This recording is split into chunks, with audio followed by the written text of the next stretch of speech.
complex ਲਾ ਕੇ ਨਾ ਥੋੜਾ ਜਿਹਾ ਪੀਲਾ ਜਿਹਾ ਚੱਲ ਠੋਕੀ ਜਾਣਾ ਫਿਰ ਫਰੀ ਲਿਆਉਣੇ ਕਿਉਂਕਿ ਵਾਰੀ ਮੇਰਾ ਨਾ ਮੈਂ ਗੋਡਾ ਖਰਾਬ ਹੋ ਗਿਆ ਪਰ ਕਟਵਾਈ ਇਹਨੇ ਕੋਈ ਨਹੀਂ ਪਾ ਲਿਆ ਲੰਮਾ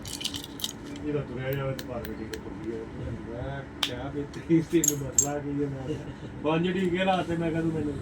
ਤੇ ਤੂੰ ਇਹ ਹੋ ਗਿਆ ਪਰ ਤੁਰ ਪਿਆ ਮਾਰ ਲਗਾ ਉਹਨੂੰ ਇੱਥੇ ਹੁੰਦਾ ਮੈਂ ਤਾਂ ਇਹ ਤੁਰ ਪਿਆ ਕਰ ਡਾਕਟਰ ਸੀ ਨਹੀਂ ਨਾ ਆਤੀ ਦੇ ਕੋਲੇ ਆਣੇ ਨੇ ਦੋ ਨੰਬਰ ਇੱਕ ਇਹ ਸ਼ਾਟ ਠੀਕ ਹੈ ਨਾ ਇਹ PT1 PT2 ਦੇ ਚਾਪਰਾ ਦੇ